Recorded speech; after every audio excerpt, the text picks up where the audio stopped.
You're now listening to the Fullerton Unfiltered podcast. Straightforward, no nonsense business advice. Completely unfiltered. Grow your business. Grow your life. Now, here's your host, Brian Fullerton. Hey, what's going on, guys? Welcome to another episode of the Fullerton Unfiltered podcast. It is your host, Brian Fullerton, here, hanging with you guys. And good morning. Hey, today's podcast episode I'm really excited about. We have a familiar voice out there in the blogosphere, the ecosystem. Her name has been popping up everywhere. You might have even heard her story once or twice. She's been on a couple of podcast episodes so far, and I believe she has her own, and things are just going gangbusters for her. The last couple of years, I've actually known her for about 4 or 5 years now, which is crazy. She's found her content a while back and been with us ever since. And she's a budding entrepreneur and female business owner. She's kicking butt. She's taking names. And without further ado, Erica Kruppen, welcome to the show. How are you doing today? I'm great. Thank you for that lovely intro. That was nice. Yeah. Well, this is, by the way, side note, long overdue. I saw you at LAL, 3 months ago now? And we were catching up in the hallway for like 10 seconds because it's just running around that whole day. And I said, hey, we actually even had you on the podcast. I swear to God, I thought you were on the podcast when we first launched it, one of my first couple of episodes, because I've known you for, like I said, 4 or 5 years now, and always been impressed with your guys' business growth and everything you got going on. But you have not yet been on the Fullerton Unfiltered podcast, which is wild. Right. Well, I'll share the story with the audience. So basically, I found your channel on YouTube. I was having a whole breakdown because I was having issues with route density. Started watching all of your videos, binge watching, and then when you launched the podcast, I was like, I want to be on that podcast. Like, I'm going to be on it. Yeah. So I remember sending you an email, wrote to you, but at that time you were just getting started and you were focusing just on the green industry. And I remember you telling me that. You're like, well, I'm just focusing on the green right now. And I remember I thought I was so clever. I was like, well, when you're ready to go brown, I'm down. So I don't remember that, but that's funny as hell. I would remember something like that. I don't know. That's hilarious. If I did, it was probably just because, like you said, we're launching the podcast, and I was trying to get all the big names because like there's more merit on a lot of like the YouTube folks. That's why people would listen in. Now people are like, well, hey, I don't have a YouTube following or an Instagram following. Who am I? I'm a nobody with a $600,000 a year business with 5 people, and I'm like, that's amazing. Yeah, I'm like, bro, that's who we're talking about. But in the beginning, you guys got to understand, like, I was like, hey, we'll grab this guy who's got a big following and this guy who's a big following because we're trying to launch the podcast. But so that is funny. That is funny. I probably would have said something like that, but heck no, that's not the case. No, I totally understood. Yeah. I totally understood. I was like, no, he is in the green industry. But as me, I'm not afraid to shoot my shot, right? Right. I was like, no, I'm going to be on that podcast. And I knew that I just needed to do my thing. Eventually it would happen. And so for the people that are listening, dream big, write it down, and keep on with your goals because one day it'll happen. I don't know if you need to put the Fullerton Filtered podcast on your dream board, but we are humbled by that. We do appreciate that, and you whatever, you're giving me a hard time. You should have been on the show 2 years ago. But anyway, since then, like business has been crazy for you. I want to give you as much time on the show to talk about everything you got going on. For any of you guys listening in, elephant in the room, Erica, like she was just alluding to, she doesn't have a traditional, lawn care business. She's a silo over in a different part of a service business and industry. So for anybody who, I don't know how, people say, oh, if you don't know Brian, you're living under a rock. I feel like it's the same way for Erica with everything she's got going on in her, genre or trade, whatever you want to call it, with the poop and scooping, industry, whatever you want to call it. So if you can, I mean, there's going to be a lot here to unpack. So make sure you guys are buckled in. But Erica, like, let's take it all the way back to the top. What's your business? What do things look like day to day? And then we'll get a little bit more into your background and how you even got here, and then all the exciting things that you got going on today. Because you're like a rock star right now. Things are going really, really well. Ooh, yeah, it's crazy. So I am the owner of Kruppen Poop and Scoopin', and we're a dog waste removal management company. We service residential and commercial properties around like the Wayne Westland, Metro Detroit area. I have a pretty small service area right now because I have really good route density because I found your video. There you go. That's where it all started. That's how awesome. I found your channel. And I've been in business for a little over 5 years, and the day to day, it's crazy. Some days I'm like, yes, I know what I'm doing. I got it focused. And other days I'm like, what am I doing? This is crazy. I'm, spinning on the hamster wheel. But I used to work at U of M. I was a pharmacy technician for 14 years. And I wouldn't say that I wasn't the best employee, but it was a job. It was fine. I did what I needed to do, but I just knew that I needed to get out of there. And one of my last reviews at the hospital, my supervisor said that my peers said I talked too much. And that okay, well, fair enough. It hurt me. It hurt me to the point where I came home and I think it was my boyfriend at the time. We weren't married, my husband, Josh. And I was like, my review, it was fine, except for they said I talk too much. And he's like, you can't have a perfect review or they would have to pay you too much. He's my hype man. Yeah, fair enough. Fair enough. Grounds, yeah. He does. He's really good. But I was just like, I got to get out of the hospital. I got to figure something else out. So I started going to school in the medical field and come to find out, I'm not really the best student, and I really struggled. And then I said to my husband, I said, hey, you know that poop scooping thing that you talked about when we were kids? Because I've known Josh since we were, 4 or 5 years old, because his last name is Krupin. That's where the business name came from. I was like, I'm going to start that poop scooping thing. Can I use the name? And he was like, yeah, sure. I mean, nobody's done it. He's like, well, when are you going to go do it? I said, tomorrow. I'm going to go get my DBA tomorrow.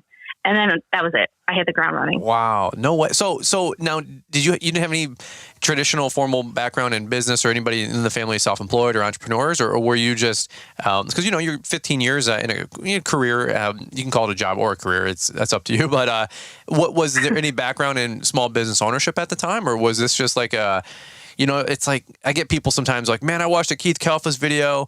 I'm like, man, I can prune some trees. I'm doing this thing. I got me a pickup truck and some pruners, and I'm going out there making this thing happen. And what was it like the same thing? Were you watching stuff on social media? How did you get, going, that first couple of days or weeks? Well, so my parents are entrepreneurs. My dad had a hot dog stand. He had a mobile wash company. My grandfather, he had a insulation business. So, the entrepreneurial part was there, but that generation, right, pushed my generation, which millennial, go to college, go get your education, because that's what they did. Well, right. I never went to traditional college. One, we couldn't afford it. And like I said previously, I wasn't a very good student. The only reason why I got into the hospital was because my aunt worked there and she got me the job. Okay. Thank goodness. Fair enough. It helps. She got me out of Inkster, got me around, it was a good path for me at the time. The off-season is not a time for hibernation, but an opportunity for strategic planning and productivity. By setting clear goals, optimizing operations, investing in your team, enhancing back-end processes, and joining a supportive community, you can lay the groundwork for a successful and profitable 2024 season. With a Launchpreneur Academy Link membership, you can actually engage with other industry professionals, access valuable resources, and even find mentors who can provide fresh perspectives and ideas for your business. Learning from others' experiences is a powerful way to navigate challenges and foster growth. Get started today with your Link membership at launchpreneuracademy.com or use the link in the podcast description. I've seen my parents do the business thing. I've seen the good. I've seen the bad. The ups and downs. And then when I decided that I wasn't going to do the medical stuff anymore, I actually started selling jewelry through Premier Designs, which is a multi-level marketing company. Mm-hmm. And I know people poo-poo on those, but I learned so much business knowledge from that, how to sell. And I took what I learned from there. And then I realized I'm a natural salesperson, right? Yeah, sure. I'm good with people. I apparently love to talk. Even my boss told me so. Right. And so I don't know. There was just a sense of confidence. I was like, I can do this. I know that I can do this. And so I just hopped on the computer. I started doing research and pieced it together little by little. That's wild. So now why the Krupin, Poop and Scoopin'? Why that business? There's, you're entrepreneurial. You're looking at the lay of the land. You're like, I need more. I want to make more money. I want to have more time. I want to have more choices. Right. That's usually the top 3, 4, 5 reasons people get in the business. What made you go into the pet waste removal business? Where, because you could have started a power washing business, got 10 vending machines, got your real estate license. I mean, everybody in Metro Detroit has a hustle. I mean, everybody's a big deal. Everybody knows somebody. And everybody's got a hookup. You know how it goes. It's a funny culture here in Southeast Michigan. But what made you go into the pet removal waste business? Was it Josh's background saying, dude, I used to do this when I was a kid, making some good money, and I could teach you the ropes? Or what was the thoughts on entrepreneurship there? No, they never did it. Like, they would just joke around about the business. It was just a joke between him and his 4 brothers. Oh, wow. Okay. They didn't even go for it. Come on now. No, nobody did it. And they took me being as crazy as I am and I could do that. I think what it was is I seen a buddy of mine had started this same business, and his name is Turd Burglars. Okay. Great. I love it. It's a great name. And I'd seen him online. I seen him doing this thing. And ultimately it boiled down to, I wanted to start a rage room, but that was going to cost me a lot of money, which I didn't have a lot of money at the time. Josh and I were struggling financially, 3 small kids. Things were just tough. I had about $1,000. And I had my little Cobalt, and I looked at the materials, and I was like, I can scoop dog poop. Because at the time, I really didn't think I had any skills. I'm like, I have no skills, but I know I can scoop dog poop, and I feel like I can piece this business together. So I'm going to take my $1,000. I'm going to put a hitch and a cargo trailer on the back of my 2007 Chevy Cobalt, put a bin on the back of it so I can put the dog poop in it, and just see what I can make happen. And from then on, anybody that would listen to me, they were going to know that I was scooping dog poop. I had so much pride in this business and the fact that I was building it up. And I remember my first scoop was in Belleville. It was on a Wednesday. It was right before the sun was getting ready to go down. And I scooped dog poop for $20. And I was like, I just made $20 scooping dog poop. That's awesome. This was the best day of my life. That's awesome. Okay. Now, 2 things. One, I just got to get this in. Like, Liz and I would literally hire you tomorrow if you were over in Brighton area. Like, if you guys don't know, where Eric is at, where we're at, a solid half hour, if you will. But I keep telling him, like, would you please open up a branch over here? Because I hate picking up my dog. And people are like, yeah, you get this a lot less, maybe the last 5 or 10 years, because it's crazy how some of these services are going more mainstream for middle class America. But there's a lot of folks that will pay somebody to hang up their Christmas lights, pay somebody to cut their grass, obviously, pay somebody to pick up their dog waste. All kinds of little knick-knack odds and end type jobs or products or services. And I am all about that. I would 100% be bin washing, with Jeremiah Jennings. He got the Brighter Bins. I would be a guy that would pay $50. Hell, I would pay $50 every 2 weeks, let alone once a month, to get my bins washed. So when you were getting started in this 5-6 years ago, probably a lot less, obviously, people in the market, in the industry. Did you have a business plan? Did you have a business model where you're just like, hey, I got to replace 40 hours or I want to work out 32 hours a week for 8 or 10 hour days? Like, what was the approach? Like, how were you going to structure this business when you were getting going? Oh man. I am very ADD. So there wasn't a formal plan. It was just, I knew I needed to make more than $35,000 a year before I could leave the hospital. Sure. I needed to make sure that I was going to be able to still contribute to my retirement, because I've been putting $500 away every single month since I was 18 years old into my retirement. So I needed to make sure that I could do that. And then I needed to have health care. So I started reaching out to people. I just started writing things down and formulating how my schedule is going to be, how my prices need to be. And it was sloppy in the beginning. I think my first monthly subscription for a customer, we would come out 1 time a week. I was charging them $55 a month. Why? My favorite number is 5. So I was like, $55 a month sounds great to me. Hey, whatever. We've all been there, done that. I don't judge on this show, because we were doing a Launchpreneur Academy link live last night, and some guy asked a question, Brian J., awesome dude. And he had a question, and I won't give the whole thing away. And he goes, did I get lucky on this, or what would you guys do? And we're all like, hey man, that price works. If you're making money on it and you're hitting your man hour rate, then rock and roll. He's like, all right, cool. That's what I thought. It's his first, 6 months in business. He's learning. 55 sounds good to me, Yeah, right. And I didn't know about man-hour rate until I started researching and finding other people that were in the industry that were doing this. And yeah, it was still very unheard of. But in the beginning, like my main focus was obviously make money, but create awareness.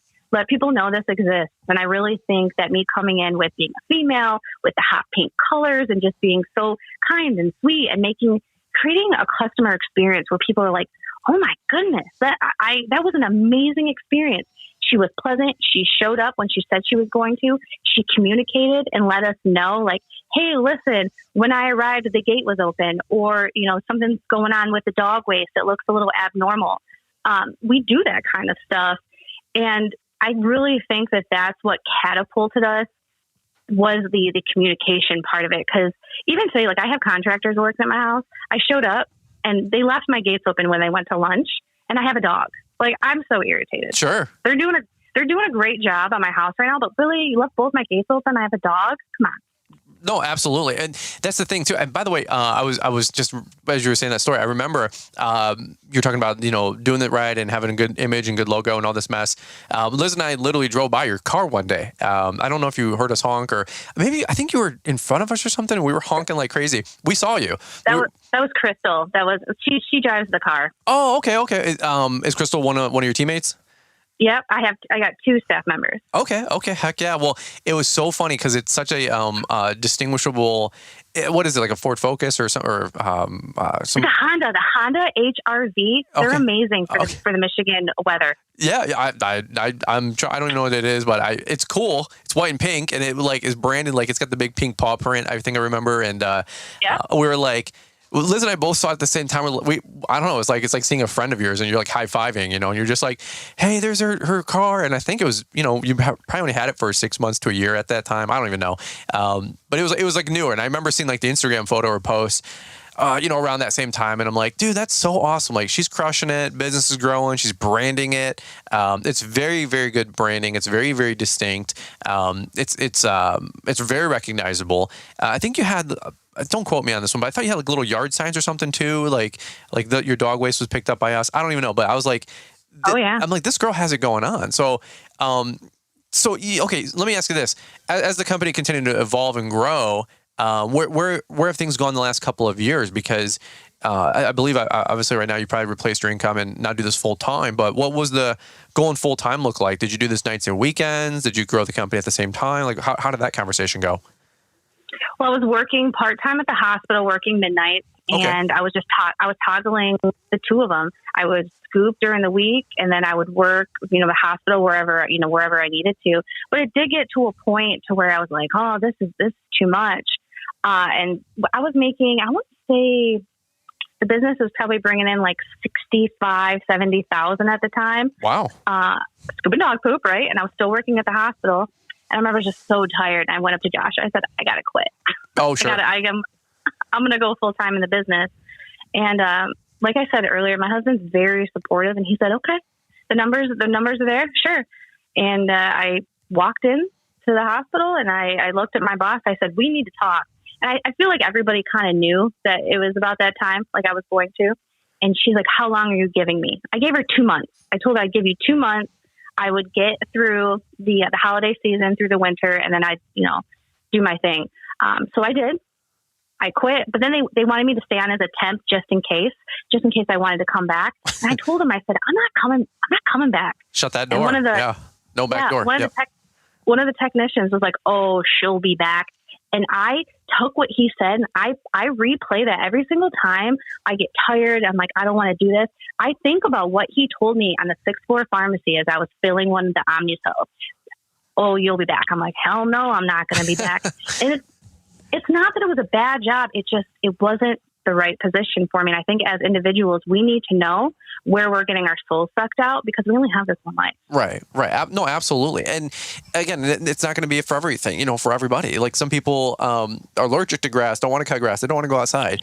Other people, they don't want to pick up their dog waste. They at best want to play with their dog or just have a lap dog, and picking up the dog waste, it's a chore, and here's the thing, like some people are like, well, McDonald's and making a cheeseburger, right? Like the old analogy, man, anybody can make a cheeseburger better than McDonald's. Sure. But like only McDonald's can do billions and billions served.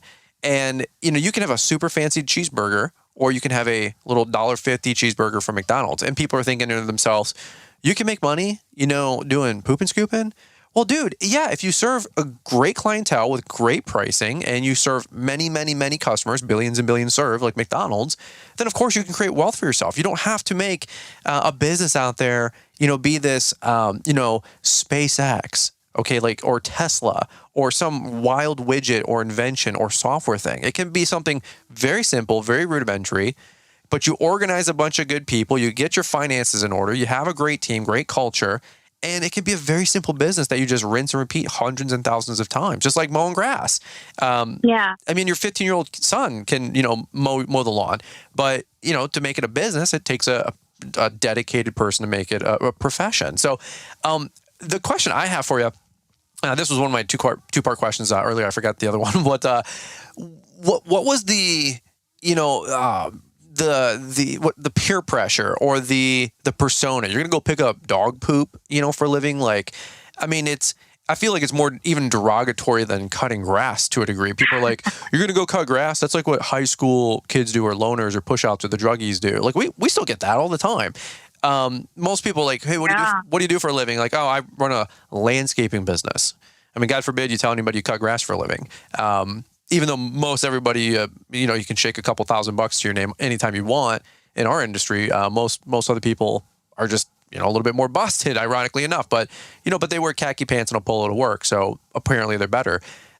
Take that a level deeper or more or whatever. That's what I feel like some people could look down on your industry. So how did you have to combat that? Was that a real thing? I mean, you're a lady out there in the marketplace trying to chisel out this business, a little bit more newer or niche kind of a business and industry. Was that a head fake, or were you just strong-willed and couldn't care less, and you were like, I'm going to show that guy up and prove that guy wrong from the pharmacy? Well, I mean, there's a lot of different layers to that. I think just in general, starting a business as a woman was intimidating to me, especially now being in the home service industry. And from what I've noticed, anytime I walk into a home service business class or marketing class or whatever, a lot of times I'm the only female. If not, there's maybe a handful or less of females. So right there, it's very male dominated. So I'm like, okay, well, I have to present myself a certain way. So that was intimidating. But I also, like I said, there was just this confidence that came over me. I don't know if it was just the determination. I do feel like the Lord was with me, even though I wasn't into my faith at that time. I know He was there with me, guiding me, because I was making good decisions that I don't think I was making the decisions. I really don't. Sometimes I think I'm like, what was guiding me at that time? I now know. That's awesome. That's awesome. So coming into the business, and then I could either get defensive when people would make fun of me, but that's not my personality type. I'm a sarcastic lady, right? So what I enjoy doing when say for instance, there's a woman, she's very nicely dressed, and you could tell maybe she's really stuffy and she's gloating about what she does, and then she asks you what you do, and you already know, I already know she's gonna be like, oh, that's interesting. Right. Instead of being like, oh, I own a dog waste removal management company, I will literally just say, oh, I scoop dog poop for a living, and then make the awkward eye contact and just wait for them to kind of trip over themselves. That's funny. And I like it. I enjoy that for some reason. I don't know why, but I do. And then on social media, that's the southeast side of us coming out, by the way. That's the Michigan. It must be, because Liz does the same thing. She goes, we cut grass. And what she's basically saying is in some way, shape, or form, she's like, I'm doing better than you, is what she wants to say. But I'm like, because, she's like, gotta be right. I gotta be right. And I don't know. I think that's a Southeast Michigan, gotta be right. It's really, really funny. Keep going. I'm not gonna allow anybody to talk down. Talk down or make me feel a certain kind of way, because I really just don't feel like anybody's really better than me or I'm better than them. We're all just trying to figure it out. And I already have my own demons. I got my own issues. I don't need some judgmental person trying to put me down and embarrass me or try to. Right. So a lot of times I'm pretty good. I'm a Leo too. So I'm really good about taking over a conversation and controlling a conversation. So a lot of times it is hard for somebody to, like, if I don't want somebody to get a word in, they won't. I'm bad about that. That's why your review got you a C- or whatever, you know? Yeah, for sure. Well, I was just going to interrupt really quick, if you don't mind, because I was going to say, it's funny because in Southeast Michigan, people probably like, I'm the way I am because of my environment, of course, and, you know, my upbringing.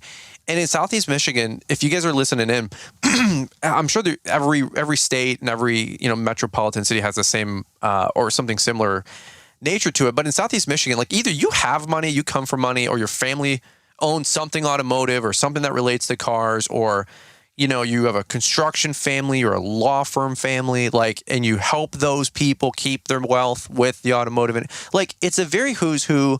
You either have it or you don't.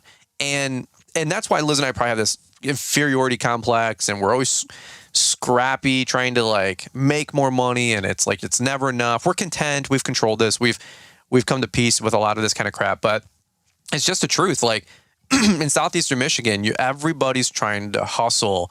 It's just a wild culture. I don't get that when I go down south. I don't get that when I go to Nashville. It's just a totally different environment. So it's like a dog-eat-dog world over here. So when you're talking about the female angle of this, and just even being self-employed angle of this, and growing up in a more challenging part of Eastern Michigan, I get all these different things. Like we totally relate. You and I are like, and Liz, like, we're all crazy together. We get it. But sometimes people listen on the show, like, is it really that brutal and that tough? And you need $100,000 to like feel like you're on minimum wage. I'm like, yeah, it's a weird market over here. I don't know. Do you have any thoughts on that? Like, do you think that related to any of your entrepreneurial struggle and or determination to succeed? Well, yeah, I definitely didn't want to fail. And a lot of people, everybody I know, it's all, you know, it's what you have, who you know, how you can flaunt it, who makes this amount of money. And I really didn't want to fall into it. I was like, cause I did when I was younger, and I went and bought, so this is like a stupid story, but I really wanted a Gucci belt. Like, I was like, when I make enough money, I'm going to buy myself a $550 Gucci belt. Okay. We made enough money. My husband took me to the Gucci store. We bought it. It was not the experience that I thought it was going to be. And I've probably worn this belt out of the house maybe 4 or 5 times. I'm just like incredibly embarrassed to even wear the belt. I'm like, this is so stupid. I don't need any brand stuff like this. Right. Right. I'd much rather take that and buy a camera or buy a microphone or buy something, invest it into my business. So the business owner has shaped me and has changed me a lot in the sense of just kind of keeping my head down and just try not to let keeping up with the Joneses affect me or bother me, and just stay humble, because we do well. I mean, my husband and I, we both make good money, and we just, I don't know, like, we're getting stuff done on our house right now. We're in that phase of our life where I'm getting siding on my house. That's what I'm focused about. Isn't that wild? Like, you turn 30, you're like, you get more excited about kitchen cabinets, siding, and a fence, you know? You're like, what the hell? I know. It's so funny. Yeah. Good for you guys. So I'm so excited for you. I mean, Liz and I have watched, I feel like close and afar. Like we've seen you guys at many company events and industry events. I know you have the podcast. I've been able to listen to a couple episodes of your guys' podcast. It's like we know you guys. All of you guys listening in, like Liz and I, we get to see you guys once or twice a year. And we literally do consider you guys friends and an extension of like our social media friends and family. And like I said, we saw Eric's car when we were on the Inkster area or Westland area, wherever the hell it was. And I don't even know, because it's like where Liz's side of town grew up. I grew up more at West Side, if you will, which sounds weird, but it's like 20 minutes away. But like we saw your car and we like high five for you. We're so excited. Like, go get it, girl. We were so pumped for you. Let me ask you this, like shifting gears, maybe going to where things are at today. We got probably about another 10 minutes or so, and I got to unfortunately shut this down, but we'll get you back on the show again, because there's a lot to unpack here. But I want to get to where you're at today. How does business look? What is some lessons, some hard lessons that you learn along the way, maybe about growing a business? It seems like you got a team now. Talk to me a little about that, because the last couple of years, I'm sure, have been pretty transformative for you. Yeah, just learning how to become a leader and have confidence with that. Like earlier, I was talking about having confidence, not letting people beat me down. It's because I beat myself down. That's the reason why I can't let anybody else do it, because I am doing it every single day, and that's something I'm really working on. And even my main scooper, Crystal, she's like, no, you're an excellent boss. Like, you're an excellent leader. Aww. And so she's actually I know, it makes me want to cry thinking about it, because I don't see that side of me. And so that's what I've been working on. And even Trish, because Trish has been coaching me, Trisha Dork. Oh yeah. And she's I love her. She's been helping Trisha Dork's our real estate agent that sold us our land. And some of you guys heard her speak at LAL 21. I think it's 2021. She's a fireball. We need to get her back. She's a butt kicker like you wouldn't believe. But anyway, great gal. But yeah, you guys were able to link up after that. That's awesome.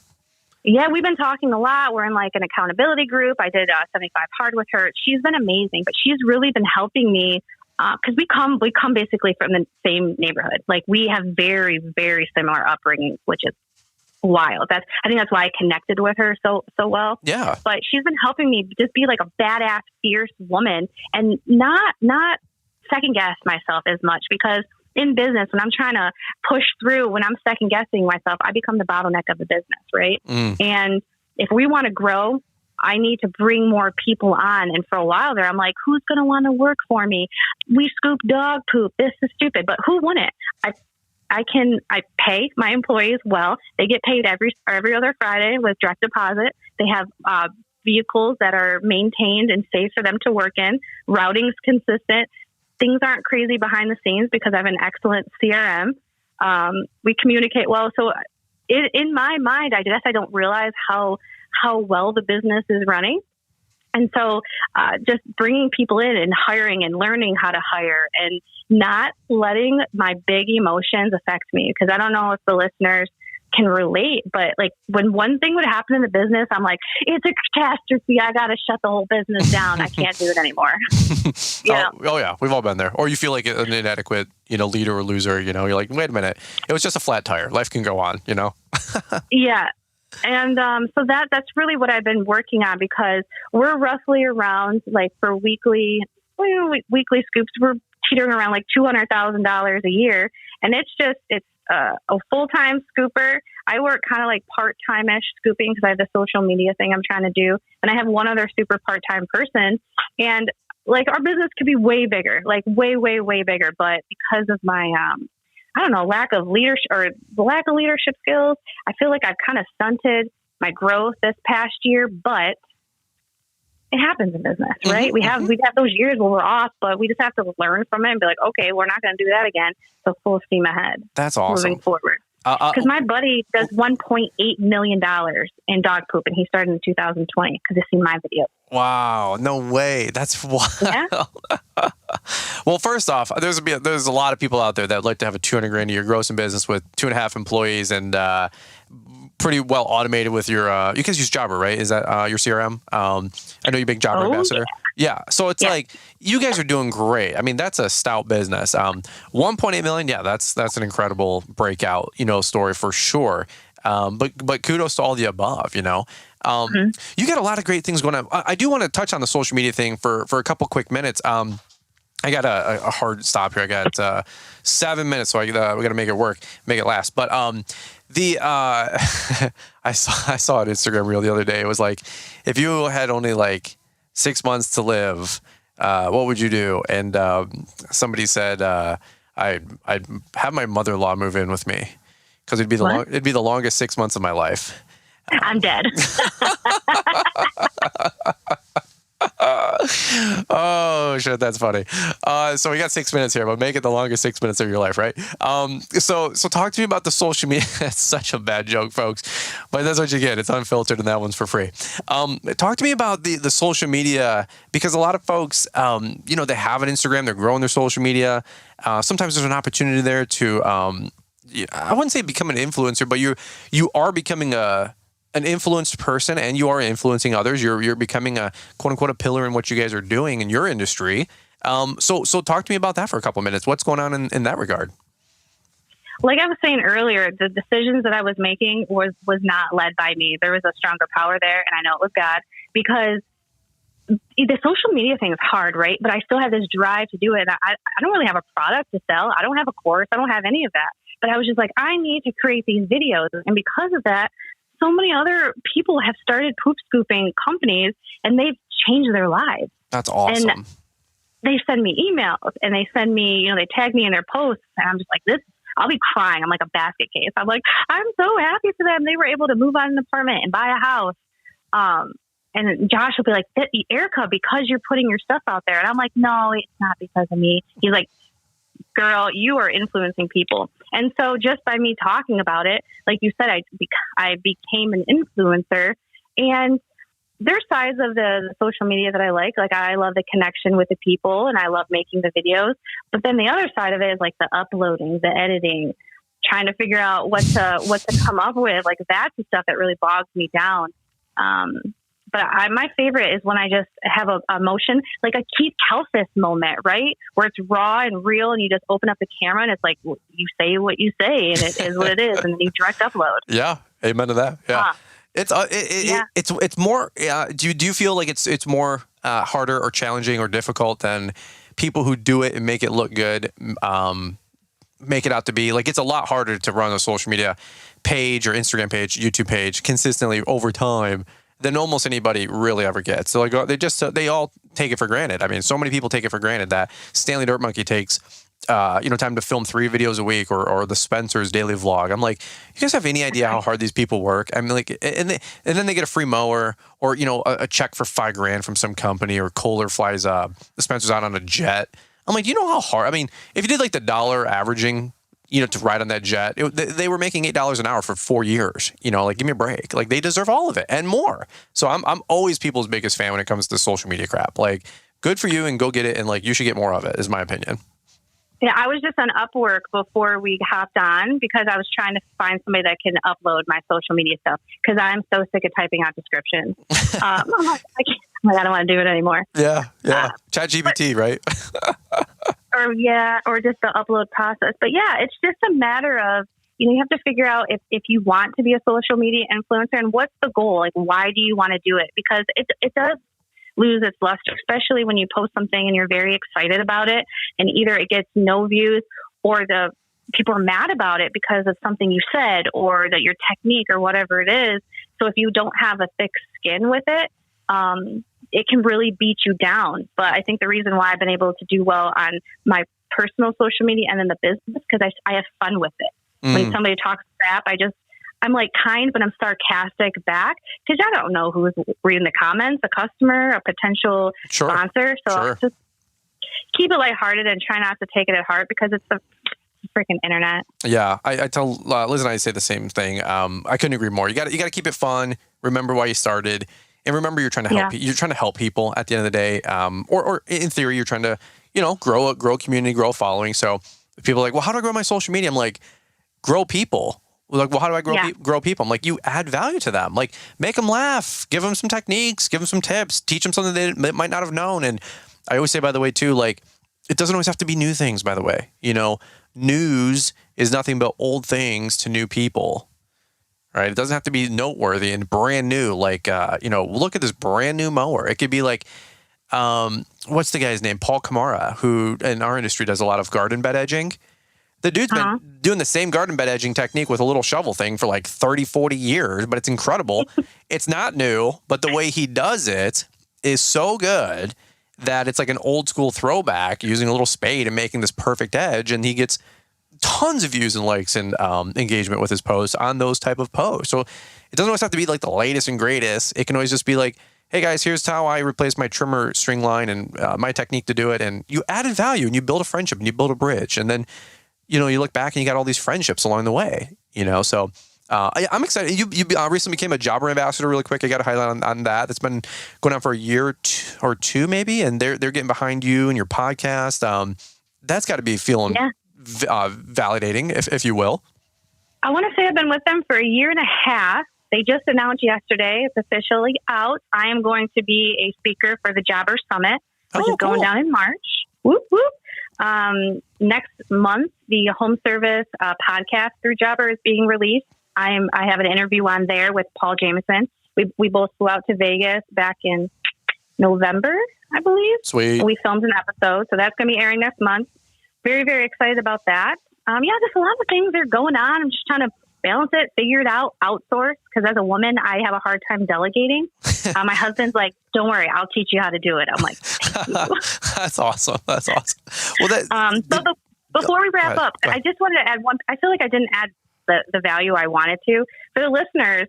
If you guys are mowing, you guys are doing your thing, and I know you guys deal with dog waste. I know it's one of those things where you're like, "Oh crap, this is terrible." You can add this service onto your service and actually charge money and make it an upcharge for your service. You don't have to do it for free.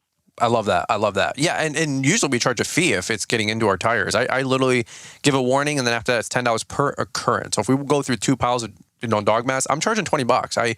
I literally despise having dog poop on my mowers all the time, and we're militant. It's disgusting. It's disgusting. It really is. We're militant. It's bad for the dogs. It's bad for the yard. It's bad for the mowers. God forbid you go through a new landmine and you bring it into your enclosed trailer and it's with you all day when it's 90 degrees out. You guys have all been there, done that. So guys out there listening in, they can still add that service to their business, and it's another good source of revenue. They can make a couple extra $100 a day or a week. You're proposing. I think that's awesome. Yeah, if you guys are doing, I don't know, how many do you guys usually do per day? 20 houses? 20, 30 plus or minus, just depends. Yeah. Right. And if you add like $10, $15 onto the yard for like a smaller yard, 1/8 of an acre or less, or maybe 1/4, add that on, and you times that up, you could probably add another $25,000, $30,000 onto your revenue. It's not a bad thought. And frankly, if you guys are listening in and you're struggling, you're trying to figure out how to go full time, or you're just getting your business started, you need some cash or some cash flow. You don't have to do it forever if you don't totally like it. But my gosh, like Erica just said, if you can make another $500 a week and that bridges the gap with you quitting your job, and you can just add that onto your postcard or your yard sign, and you're already there. I think that's a no-brainer. That's a no-brainer. So I love it. I love it. In sake of trying to get too much packed in all at once, because you and I can literally go for 2 more hours.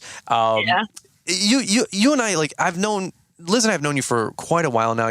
Were you at the first LAL, by the way, in 2019? I believe so. No, I did not. My first one was 2020 because that's when I started my business. I went full time in January of 2020. Then what happened? The whole world shut down. I said, "Oh no, that guy was right. I'm going to have to go back." My business did so well because everybody was getting their money. Everybody was chilling. And we fell under sanitation guidelines, which were the gray area. So we never shut down. Well, there you go. There you go. That's kept awesome. Working. Well, so that being said, 4 years in a row, though, I know I've seen you guys at LAL. You brought Josh. Yeah. We appreciate you guys' support and checking out the event. We hope always, of course, that it adds value and makes you feel like a better business owner and you learn things. It's just so cool. We're so excited for some of you guys listening in, and Erica and Josh especially. Like, it's like the home team. Like, they're one of our Michigan friends. We love watching you guys grow and win. That being said, I do got to, unfortunately, cut it off for right now. But where can people find you? You got a whole bunch of stuff going on. Maybe they want to learn more about the X's and O's or the business, or even just hear more of your startup story. Maybe there's a young lady out there who's looking for a way. Maybe her husband's cutting grass and she wants out of her job. Maybe she wants to do something self-employed and tandem to what her hubby's doing. Where can people find all of your stuff? Because I know you're starting to get quite a bit out there, which is awesome. I'm on all the social media. Just Google Crouppin' Poopin' Scoopin'. You can find me anywhere. And then also the Scoop podcast with Erica Crouppin'. I love that. On all the social media. That's a fun wordplay. The Scoop, like get the scoop. That's awesome. Yeah, I love it. Well, you're a blossoming influencer. You are crushing it in business. We're so excited for you guys. Keep doing what you guys are doing for sure. And that's what we got. So, any final thoughts? But if not, we'll button this thing up. No, I mean, just if you guys. Just keep going in business. You have the tough days. That's okay. That's all part of being an entrepreneur. You got to love the ups and the downs because that's the good stuff. There you go. I love it. All right. Well, hey, girl, I'll let you go. Have a beautiful day. And guys, thank you all for listening into this episode of the Fullerton Unfiltered podcast. Erica Crouppin' Scoop. And that's so awesome. We're just so pumped to get her on the show. I can't believe we didn't get her on a couple years ago, but we got her on for the first time. I know she'll be back on for a second time, and super excited about all the value and the info that she was able to share with you guys. So that's what we got for you guys in today's podcast episode. Thank you guys so much for listening, and we will catch up with you guys here on the next one. Bye.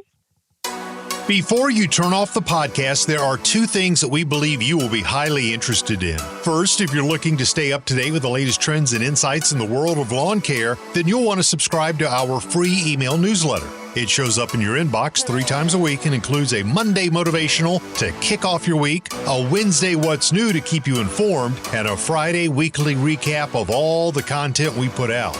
The second thing is we have just launched Lawntrepreneur Academy Link. Now you can be a part of an exclusive community that links you to those who can help you grow in your lawn care business. Joining Lawntrepreneur Link will give you the tools that you need to stay accountable, get real-time expert advice, and find belonging in a community of folks who are passionate about the lawn care industry just like you. Visit LawnTrepreneurAcademy.com to learn how Link membership gives you unique access to monthly hangouts, bidding hour calls, coaching calls, expert lessons, and more. Stay ahead of the curve and level up your business with a membership to the Lawntrepreneur Academy Link. Find an easy-to-use link in the podcast description.